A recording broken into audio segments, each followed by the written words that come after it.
Plank. Presented by Ram. Starts now.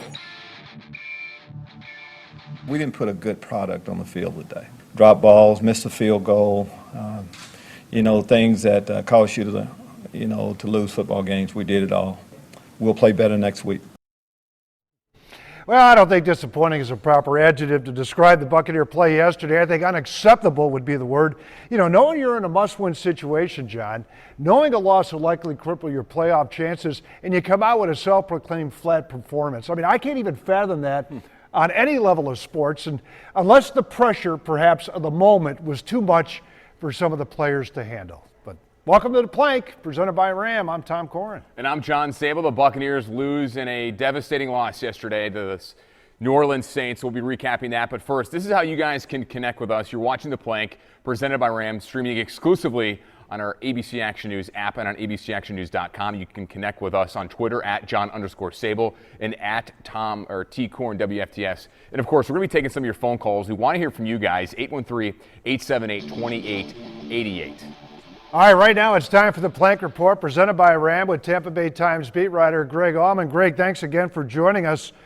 It was just abysmal yesterday. It's upsetting. I even was upset. My stomach was upset most of the night last night. Maybe not for that reason, but they did upset. It was just an upsetting performance. Yeah, I mean, I think there definitely was a sense of a missed opportunity. This is a game that could have been won. Another, opponent that didn't really wow you that much.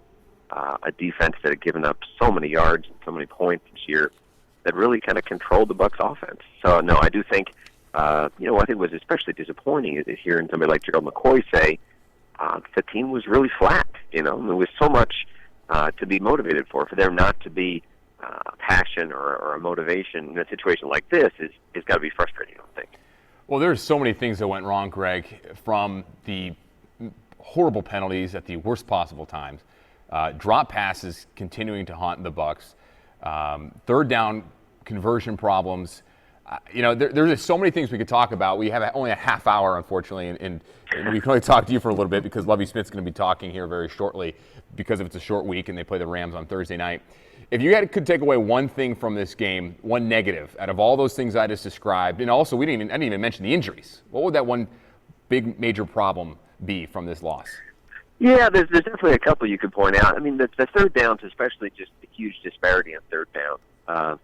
Drew Brees was amazing on third down yesterday. I think it was 12 of 13 for 149 with 9 conversions. Had another conversion on the ground. Had 2 more conversions on Bucs penalties on third downs.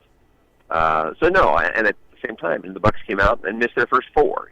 Didn't convert a third down early, lost a lot of drives, and really let the Rams take over control of their game plan. Because you get down 14-0, you have to start throwing the ball more than you'd like. That means you're not giving the ball to Doug Martin, who's probably been your most consistent offensive performer this year. So at the end of the day, he has 12 touches. You had the worst run defense in the NFL you were going up against, and you managed to set a season low for rushing attempts against them. So I would point to, especially early on, the struggles on third down, the inability to get off the field on defense, no matter how many yards the Saints needed to get for a first down. Yeah, Greg, one of the things that it was so disappointing right out of the gate is when they gained about 40 yards in that first play from Winston to Vincent Jackson, and Donovan Smith was called for holding. Here you've got a tremendous momentum swing right there, and as it turned out, that was a 7-point swing on the scoreboard, but momentum-wise, the Buccaneers would have had the ball somewhere in, I think it was around their 45 or so, and instead they get backed up to their 10. They end up punting, and then New Orleans comes back. I mean, it just things like this that keep cropping up week after week in losses, and you keep hearing Coach Lovie Smith say, we'll correct these things, we'll correct them. Well, hell, Greg, they haven't corrected them. No, I mean, they're the most penalized team in the NFL, so for us to be surprised by penalties at the wrong time in Week 14 is probably a little naive. I mean, this is a team that has problems with penalties. They have them on both sides of the ball. They kill drives on offense. They extend drives on defense.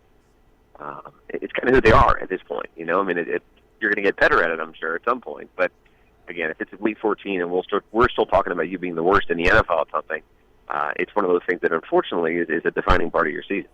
You know, Greg, you mentioned the rushing problems. The Bucs were outrushed in just carries, and I'm not talking about yards, 35-19. Why did, in your opinion, do you think they got away from the running game? And I think, from my count, Doug Martin only had 5 carries in the first half. And I think he finished with 11 or 12, like you said. But why did Dirk Cutter get away from that running game? And again, they got down 14-0 early, so I can understand in that moment wanting to throw the ball more. But when Mike Evans is getting completely covered as well as he was, when Vincent Jackson is out, I almost think you have to adjust to the personnel strengths you have and not necessarily the scoreboard. I mean, even late in the game, I mean, that last drive they had, they opened with a 24-yard Doug Martin run to where, I think there was 6 minutes left at the time, 5.5 minutes left at the time. There's no hurry. You can get the touchdown you need in 5 minutes. And instead, you had 2 straight incompletions on ambitiously long throws, so you have a 4th and 10. I mean, if you run Doug Martin on either of those and he gets 4 or 5 yards, now you're looking at a 4th and 5 that maybe you go for with 4 minutes left in the game. And you don't have to put the game in the hands of a defense that really hadn't stopped the Saints with any consistency. But again, I don't mind so much the Martin-Sims split yesterday because I think Sims played well.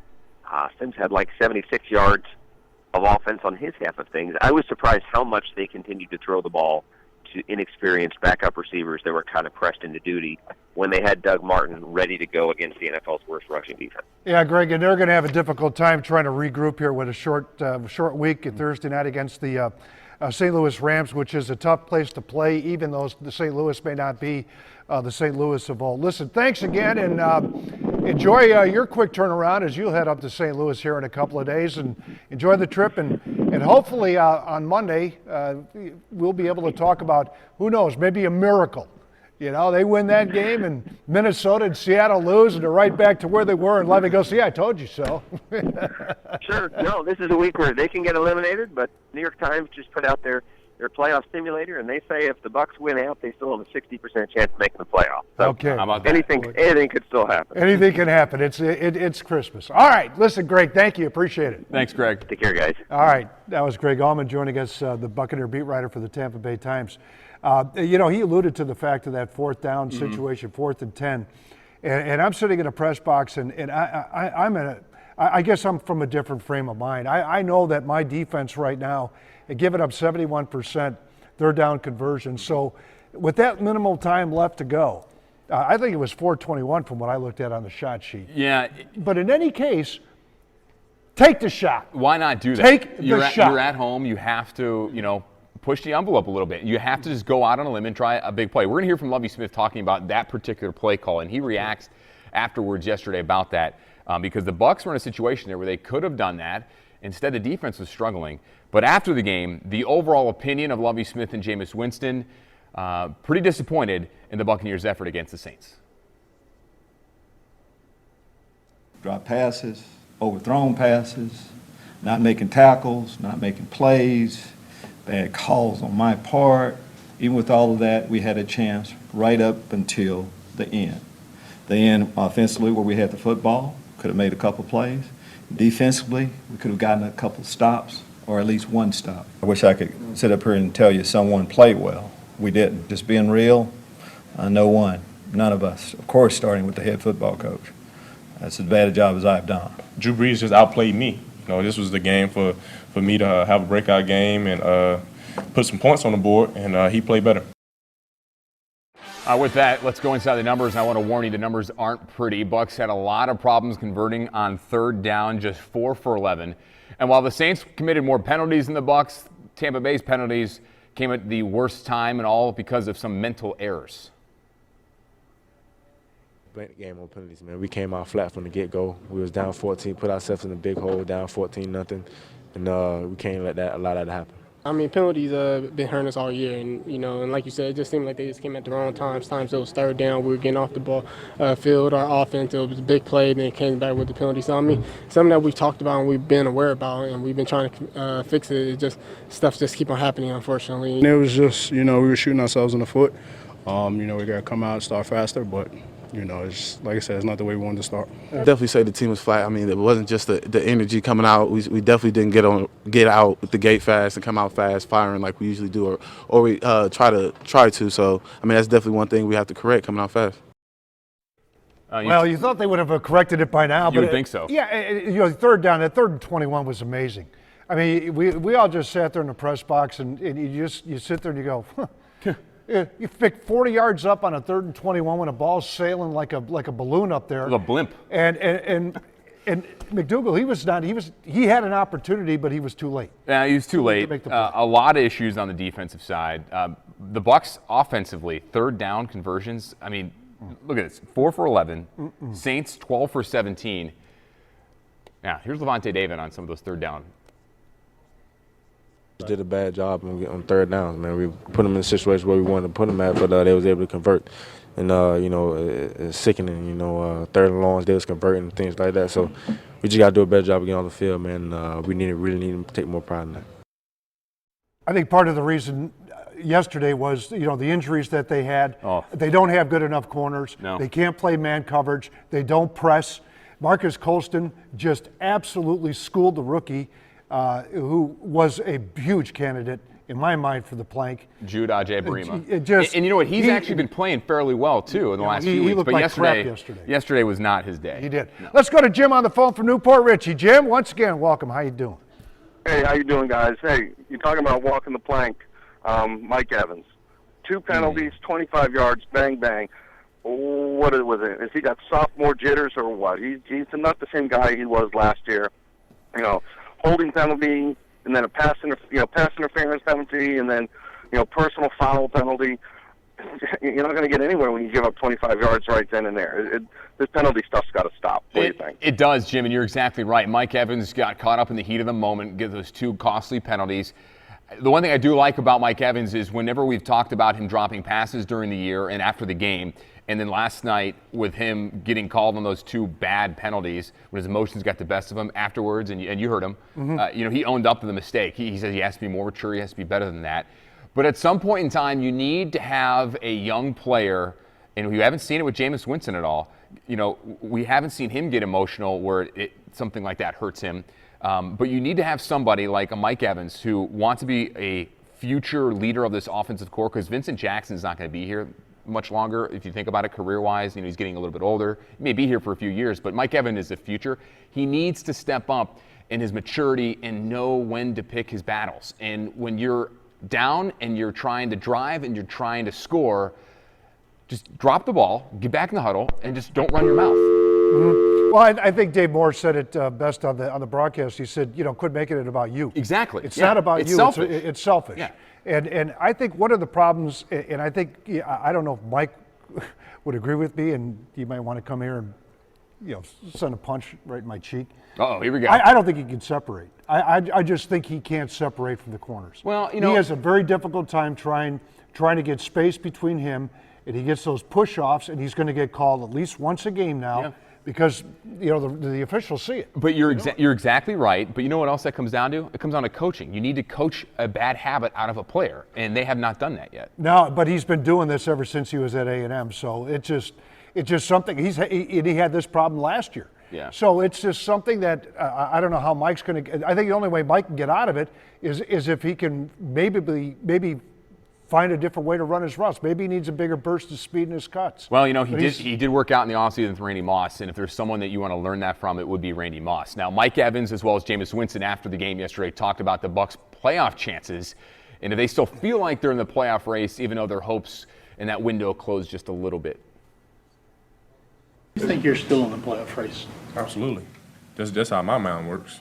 And I guarantee you when I get there Monday, I'm going to make sure the guys know that too. We got to win. We got to win these next 3, and then hopefully, you know, another team can, fall. All right, so this is what's at stake now for the Bucs. This loss now enters the devastating category. They sit 2 games back of the Seahawks and Vikings for the last playoff spot. They need to win Thursday in St. Louis, and then their last 2 games in hope for Seattle or Minnesota to lose twice in order to make it to the postseason. However, if the Bucs lose on Thursday night, they can be eliminated from the playoff hunt with that loss, and home wins by Minnesota and Seattle next Sunday. So it becomes a must-win game for the Bucs, and of course their playoff hopes That's a lot to take in. You're not in control of your own destiny. And let's just be honest, regardless of what Greg said about the New York Times saying the Bucs had a 6% chance of winning out, they still need help, and the chances, in likelihood, not very good. I think they forgot a decimal point, but maybe 6%. Yeah, move it back over a little bit, yeah. Yeah, but one of the things I still can't understand is how a team could come out and play the way they did with so much on the line. It just doesn't make any sense to me. And we haven't even gotten to talk about the injuries from yesterday. Real quick, Bruce Carter, who filled in for Quan Alexander, played well, but he's out with an ankle injury. I don't think he's going to play. He didn't look good after the game. He's probably not going to play. Akeem Spence, ankle-foot injury. We'll get an update on him. Vincent Jackson left with a knee injury. Looked like he re-aggravated that in that first quarter in that one catch he had. Gerald McCoy still bothered by that shoulder and then that hand. He went down, played through it, but still, depending on that hand, he's probably going to play this week, but he's not going to be 100%, and he's not going to be 100% for the rest of the year. But I think even the bigger injury is to Levante David.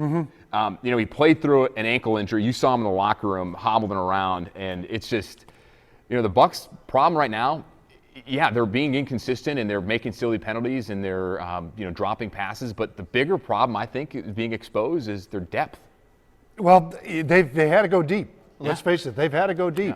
The problem, you got to have the pressure. You got to have consistent pressure, especially with the corners that they have. If you're not going to press coverage, you're going to give them all that space, especially when New Orleans was able to get 4 yards or 5 yards on first down. I mean, they're just going to run, just nickel and dime its way all the way down the field. All right, we're going to come right back here on the plank with more, so stay tuned. We'll be right back.